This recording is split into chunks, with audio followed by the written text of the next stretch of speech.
Міне осы тазалық мәселесіне, құрметті жамағат, біз ерекше дәрежеде көңіл бөлу керекпіз. Мынандай бір 4 мәселе бар. Біздің өмірде орын алатын нәрсе, сол кездерде өзімізді абайлау керекпіз. Мысалы, бірінші, көп сөйлеу деген нәрседен сақ болу керекпіз. Мысалы, артық сөздер, мысалы. Ол сізге Алла Тағала тіл бергеннен кейін ол тілімізді тазартпасақ болмайды екен. Мысалы, бұл тіл таза болмаса, жүрек таза болмайды екен. Жүрек таза болмаса, ол иманның өзі дұрыс болмайды екен ол. Яғни бізді жамандықтан сақтай алатын жағдайға жарамай қалады екен ол. Сондықтан пайғамбарымыз саллаллаху алейхи ва саллям айтады: "Ла ястақиму иману ахадикум хатта ястақима қалбуху."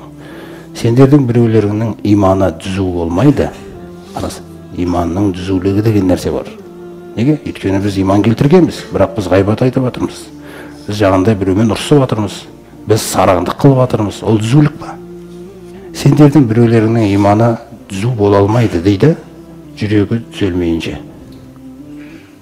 Енді қараңыз, "Вала ястақима қалбуху хатта ястақима лисануху."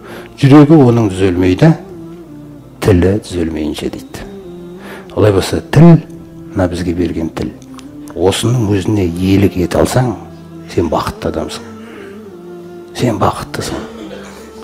Оны иелік ете алуды неден үйренеміз? Ситуация болып қалды, сіздің хақыңызға біреу қателесіп қалды, немесе жанында біреу қарыз сұрап келді, немесе осындай бір жағдай болып қалған кезде сен сәл үндеме. Өзіңнің жаңағы Аллаға мұқтаж екеніңді есің ал. Сен ешкім емес екеніңді есің ал. Осы күнге дейін қандай нәрсеге жетсең, Алла жеткізді сені тек. Осы нәрсеге кірді, өзіңді еске ал. Мынау Алла Тағаланың "сен пақырсың маған" деген сөзін еске ал. Сөйтіп тауфиқ келеді да, санаң барлығы. Жаңағы енді ана кісіге айтатын сөзің мүлде басқаша болады. Ан жаққа берем деген ниет бағана жоқ еді. Кәдімгідей бергің келіп кетеді.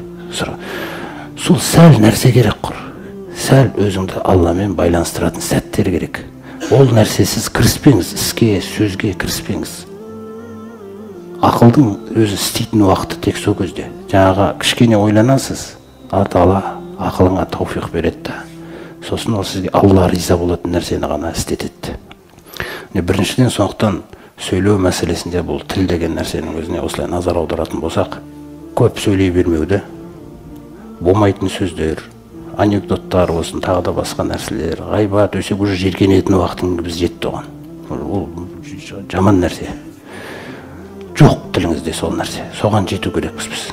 Ол үшін жаңағыдай кім Омар радиаллаху анху айтады: "Ла туксирул калама." Көп сөйлей бермеңдер дейді, әйтеуір Құдай Тағала тіл берді екен деп.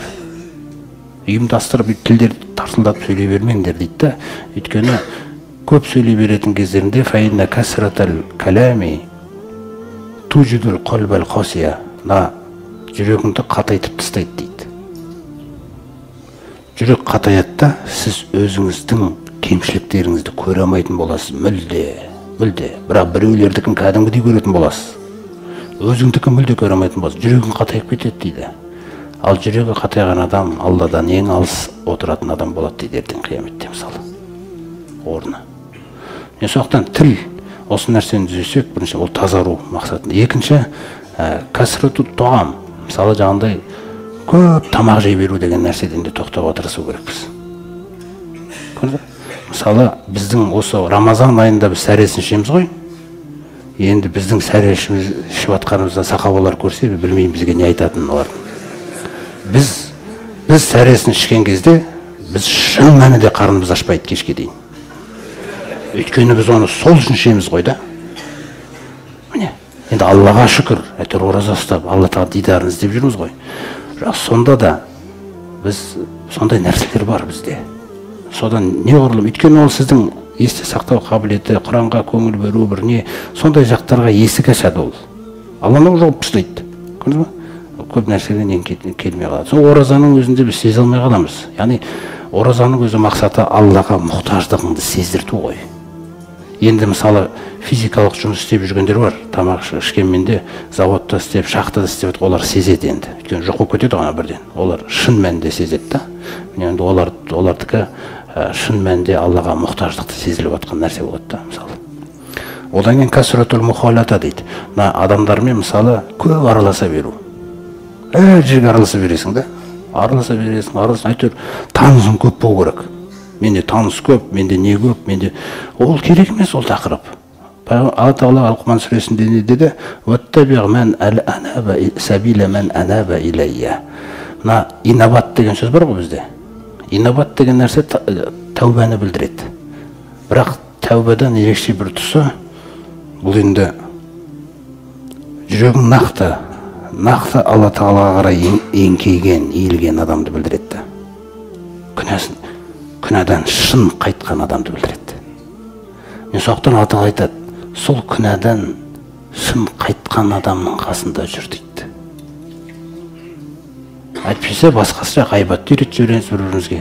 Ананы үйретіп жібереміз, мынаны тақырыптар көбейтіп жібереміз, сұрақтар көбейтіп жібереміз. Ол сізге пайда бермейді. Уақытыңды, бүкіл нәрсені алып жатқан нәрсе ғой. Араласасың ба? Сондай жаңағындай мысалы адамның қасына барсаң, кәдімгідей сен жүрегіңді біраз жақсы нәрсеге үйретіп жіберуі мүмкін анау. Өйткені ол Алла Тағалаға еңкейгеннен кейін қазір одан жаман нәрсе істей алмайсың. Ол тек сондай жүрекпен сөйлейді сізге, айтса да бірден кені да. Соқтан Алла Тағала көрсетіп қойды. Иттабиғ сабила мән анаба илайя. Маған қарай тәубамен қайтқан адамның жолына түс дейді. Соған дос бол, соған үйір бол. Басқалармен де араласасың ғой. Араласуың керек, біреуге жақсылық үйретесің, біреуге көмек бересің деген нәрсе. Бір жерде мәселе жаңа көп отырып, жаңағындай сөйлесетін нәрселерде сондай адамдарға үйір бол дейді. Сосын көп қарау, төртінші нәрсе. Жаңа айттық, көп артық тамақ дедік, артық араласу дедік, артық сөз дедік. Енді артық қарау. Атала көз бергеннен кейін сізге бұл сіздің пайдаңызға қызмет етсін деп берді ғой. Мысалы енді біз өз әйелің бар ма? Біреудің әйеліне қарама. Өз көлігің бар ма? Арзан болса да біреудің көлігіне қарама. Неге қарайсың оған? Не керек ол сізге? Көрдіңіз бе? Сол секілді сіз өйткен Алла Тағаланың байлығын танығаннан кейін сізге керек па біреудің байлығы? Ол оның сынағы ғой, болды. Сондай нәрселер бар да. Сосын біреудің үйіне барып қойған кезде Пайғамбар саллаллаху айтады, біреудің үйіне бардың ба? Ва иза назара ахадукум иля ман фудила алейхи фил мал. Сендердің біреулерің мал дүниесі өзіндікінен артық бір үйге барып қалса дейді. Сөйтіп қараған кезде мал көзіңді біраз алған болуы мүмкін. Кәдімгідей алып кетті дейік мысалы. Сонда не дейді Пайғамбарымыз? Фалянзур иля ман хуа асфала минху. Дереу барда мал дүниесі өзінікінен аз төмен үйге барып қайтсын дейді. Көрме? Залика аждару алла таздару ниғматуллахи. Сонда дейді Алла Тағаланың саған берген нығметін бүйтіп өзіңе берілген нығметті, өзіңе берілген нәрсені жек көріп немесе мардымсыз көріп қалмауыңа осы көмектеседі дейді. Сонда сіз өзіңіздікін, Алла шүкір деп соғын бір ерекше намаз оқып жүруіңізде мүмкінсіз. Сондықтан соны Пайғамбарымыз қарай берме әр нәрсеге. Адамдардың қолындағы нәрселерге қарама дейді. Кешегі Абузарға айтып отыр, Абузар, адамдардың қолындағы нәрседен үмітіңді үз. Байдікін тіле. Әл-Ғұни, Алла Тағала, аса бай, мұқтажсыз Алланыкін тіле. Көрдіңіз ғой. Сол сізге ертеңгі сізді байытатын нәрсе. Алланың алдындағы бедел, Алланың алдындағы ғиззат, осылай ғана жете аламыз да бұл нәрселерге. Науаяттың соңында кімде-кім тазарса, онда тек қана өзі үшін тазарып жатыр. Осыны түсінейік біз.